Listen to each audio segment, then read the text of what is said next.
ये कहानी है अरुण की। एक ऐसा लड़का जो मतलब इतनी ज्यादा गरीबी में पला बड़ा, जहां शायद अगले वक्त की रोटी का भी कोई भरोसा नहीं था। बिल्कुल।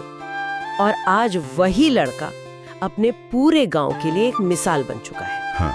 हमारे पास जो स्रोत है वो उसकी इस यात्रा के हर मोड़ को दिखाते हैं, लेकिन हमारा मकसद सिर्फ कहानी सुनाना नहीं है ना? नहीं, बिल्कुल नहीं। हम ये समझना चाहते हैं कि वो कौन सी अदृश्य ताकतें थीं, चाहे वो मानसिक हो या सामाजिक, जिन्होंने इस नामुमकिन से लगने वाले सफर को मुमकिन बना दिया। और यहाँ जो बात मुझे सबसे दिलचस्प लगती है वो ये है कि ये सिर्फ एक व्यक्ति की कहानी नहीं है। अच्छा। हाँ, ये इस बात का एक जीता जागता मतलब एक केस स्टडी है कि कैसे एक अकेला इंसान अपने समुदाय की संभावना की परिभाषा को ही बदल सकता है। उनका बचपन वो किन हालातों में गुजरा? हालात बेहद मुश्किल थे। पिता खेतों में दिहाड़ी मजदूर थे और माँ दूसरों के घरों में काम करती थी। तो आमदनी मतलब बिल्कुल अनिश्चित रही होगी। बहुत अनिश्चित। कई बार तो घर में 2 वक्त की रोटी का जुगाड़ करना भी मुश्किल पड़ जाता था। और देखिए, जब हम गरीबी की बात करते हैं तो हम अक्सर सिर्फ पैसों की कमी के बारे में सोचते हैं। हाँ, ये बात तो है। लेकिन ये उससे कहीं ज्यादा गहरा था। समाजशास्त्र में इसे गरीबी का चक्र कहते हैं, साइकिल ऑफ पॉवर्टी। अच्छा। ये एक ऐसा जाल है जो एक पीढ़ी से दूसरी पीढ़ी तक सिर्फ पैसे की कमी नहीं, बल्कि अवसरों की, आत्मविश्वास की और यहाँ तक कि बड़े सपने देखने की सोच की कमी भी पहुंचाता है। और इसी चक्र के ठीक बीच में था अरुण, लेकिन उसके अंदर कुछ अलग था। हाँ। स्रोत बताते हैं कि उसके पास स्कूल जाने के लिए न जूते थे न ही ढंग के कपड़े, फिर भी वो हर रोज 5 किलोमीटर पैदल चलकर स्कूल जाता था। ये सिर्फ मेहनत नहीं लगती, ये एक तरह की जिद है। आपने बिल्कुल सही शब्द इस्तेमाल किया, जिद। ये मानसिक दृढ़ता से भी ज्यादा है।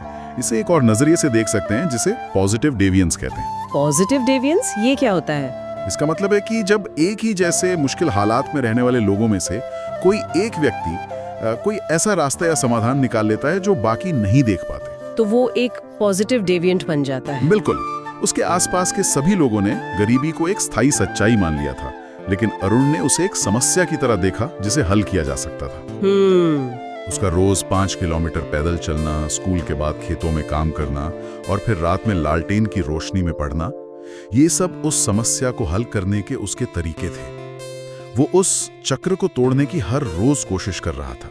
ये तो इसे समझने का एक बहुत शक्तिशाली तरीका है, लेकिन सिर्फ आर्थिक तंगी और शारीरिक मेहनत ही अकेली चुनौती नहीं रही होगी। नहीं, बिल्कुल नहीं। एक छोटे से गांव में इस तरह की जिद को लेकर आसपास के लोगों का, मतलब समाज का, क्या नजरिया था? और ये सवाल कहानी को और भी जटिल और दिलचस्प बना देता है। जैसा कि अक्सर होता है, उसके इस जुनून को गांव वाले वो समझ नहीं पाए। स्रोत बताते हैं कि लोग उस पर तंज कसते थे, कहते थे, इतना पढ़कर क्या कलेक्टर बन जाएगा? गरीब का बेटा गरीब ही रहता है। ये सुनना कितना मुश्किल होता होगा। एक बच्चा जो पहले से ही इतनी मुश्किलों से लड़ रहा है और उसे अपने ही लोगों से कोई सपोर्ट नहीं मिल रहा। हाँ। लेकिन ये सिर्फ तंज या जलन नहीं थी, ये एक तरह का सीखा हुआ असहायपन था, लर्नड हेल्पलेसनेस का एक सामूहिक प्रदर्शन। ये क्या होता है? जब कोई समुदाय लंबे समय तक गरीबी और लाचारी देखता है तो वो ये मान लेता है कि हालात कभी बदल ही नहीं सकते। अच्छा। ये एक तरह का मानसिक सुरक्षा कवच बन जाता है, क्योंकि उम्मीद पालना और फिर उसका टूटना ज्यादा दर्द देता है। तो ऐसे में अरुण की कोशिश उनके इस गहरे विश्वास को चुनौती दे रही थी। मतलब उसकी सफलता का मतलब था कि वो सब गलत थे। हाँ, कि हालात बदले जा सकते थे।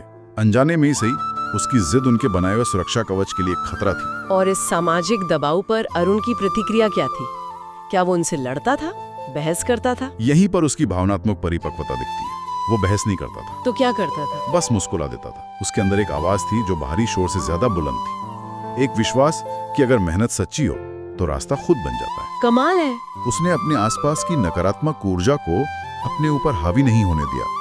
उसने शायद ये समझ लिया था कि उनकी बातें उनके डर से आ रही थी, उसकी सच्चाई से नहीं।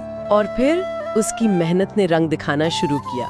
कहानी में एक बड़ा मोड़ आता है 10वीं के नतीजों के साथ। बिल्कुल। 10वीं के नतीजों ने सब कुछ बदल दिया। अरुण ने सिर्फ पास नहीं किया, उसने टॉप किया। उसने पूरे जिले में टॉप किया। ये एक बहुत बड़ा मोड़ था। लेकिन क्या ये सिर्फ अच्छे नंबरों की जीत थी, या इसका कोई गहरा सांकेतिक मतलब भी था उस समुदाय के लिए? ये सिर्फ एक एकेडमिक उपलब्धि नहीं थी, ये एक प्रूफ ऑफ कॉन्सेप्ट था। ये उस गांव के लिए एक सामूहिक घटना थी। पहली बार उस लर्न्ड हेल्पलेसनेस की दीवार में एक दरार आई थी। अच्छा, अखबारों में उसकी तस्वीर छपी और वही लोग जो कभी तंज कसते थे, वो बधाई देने आए। बिल्कुल, वो उसके घर बधाई देने आए। अचानक उस गांव के लोगों के लिए एक नई संभावना पैदा हुई जो पहले मौजूद नहीं थी। सही। अरुण की सफलता ने उस गांव के दूसरे बच्चों और उनके माता पिता को दिखाया कि एक दूसरा रास्ता भी मुमकिन है, और इसका सीधा नतीजा ये हुआ कि उसे शहर के एक अच्छे कॉलेज में स्कॉलरशिप मिल गई, जिसने आगे के दरवाजे खोल दिए। हाँ, आगे की पढ़ाई के दरवाजे खोल दिए। लेकिन शहर में भी सफर आसान नहीं रहा होगा। वहाँ की चुनौतियाँ गांव से अलग थी। स्रोत बताते हैं कि इंजीनियरिंग की पढ़ाई के दौरान खर्च चलाने के लिए उसने पार्ट टाइम काम भी किया और ट्यूशन भी पढ़ाया।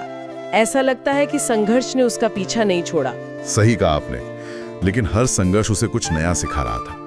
गांव में संघर्ष शारीरिक और सामाजिक था, शहर में ये आर्थिक और अकेलेपन का था। लेकिन उसका जो मूल गुण था, समस्या को पहचानना और उसे हल करने का तरीका खोजना, वो यहाँ भी काम आया। उसने हालात के आगे घुटने नहीं टेके, बल्कि खुद को उनके हिसाब से ढाला। ये साबित करता है कि उसकी पहली सफलता कोई तुक्का नहीं थी। बिल्कुल नहीं, यह उसकी लगातार मेहनत करने और मुश्किलों से जूझने की क्षमता का नतीजा थी। कुछ साल बाद अरुण एक बड़ी मल्टीनेशनल कंपनी में इंजीनियर बनकर गांव लौटता है। कहानी का जो हिस्सा मुझे सबसे ज्यादा प्रभावित करता है वो उसकी वापसी है। हाँ, क्योंकि सफलता पाना एक बात है, लेकिन लौटकर उसे बांटना बिल्कुल दूसरी। और यही वो बिंदु है जहां ये कहानी एक प्रेरक कहानी से आगे बढ़कर एक लीडरशिप की केस स्टडी बन जाती है। आप सोचिए, शहर की चकाचौंध और एक अच्छी नौकरी के बाद कितने लोग अपने उस धूल भरे गांव को याद रखते हैं। ज्यादातर लोग तो उस अतीत से दूर भागना चाहते हैं। सही बात है। लेकिन अरुण ने सिर्फ याद नहीं रखा, उसने उसे अपनी जिम्मेदारी समझा। उसने गांव में एक छोटी लाइब्रेरी और एक कोचिंग सेंटर खुलवाया। ये कोई छोटा मोटा दान नहीं था। नहीं, इसके पीछे एक गहरी सोच लगती है। बिल्कुल, ये इस कहानी का सबसे शक्तिशाली, सबसे दमदार हिस्सा है। उसने वो चीज दी जिसकी कमी उसने खुद सबसे ज्यादा महसूस की थी, संसाधन और मार्गदर्शन। अगर अपनी ड्रिंक भी लाने जा रहे हो, कुछ खाने के लिए भी जा रहे हो, आपको स्टेज पूरा बाकायदा दिख रहा है। You are not missing any part of the concert. और जो रेट है उसमें भी ज्यादा फर्क नहीं आया। मतलब जब मेरे को याद है, जब मैं छोटा था तो उस टाइम पे जो भी रेट था उससे शायद 15 या 20 रुपए कुछ ऊपर नीचे हुआ होगा। वो जानता था कि सिर्फ प्रेरणा काफी नहीं होती। गांव के दूसरे बच्चों में सपने देखने की हिम्मत तो आ गई थी, पर उन सपनों तक पहुंचने का रास्ता नहीं था। सही। लाइब्रेरी ने उन्हें ज्ञान की दुनिया से जोड़ा और कोचिंग सेंटर ने उन्हें प्रतियोगी परीक्षाओं के लिए तैयार करने का एक ठोस जरिया दिया। उसने व्यक्तिगत सफलता को एक सामाजिक व्यवस्था में बदल दिया। मतलब उसने सिर्फ मछली नहीं दी, उसने मछली पकड़ना सिखाने का पूरा इकोसिस्टम तैयार कर दिया। क्या उसे ये सब करने में किसी तरह की मुश्किलों का सामना करना पड़ा? क्योंकि सोच बदलना तो सबसे मुश्किल काम होता है। स्रोत इस पर ज्यादा विस्तार से तो नहीं बताते, लेकिन हम अंदाजा लगा सकते हैं। हो सकता है शुरुआत में कुछ लोगों को शक हुआ हो या संसाधन जुटाना मुश्किल रहा हो, लेकिन उसकी अपनी सफलता अब उसका सबसे बड़ा सबूत थी। सही। वो अब कोई सपने देखने वाला लड़का नहीं था। नहीं, वो एक जीती जागती हकीकत था जिसे लोग अपनी आंखों से देख सकते थे। उसने जो सोशल कैपिटल, जो सामाजिक पूंजी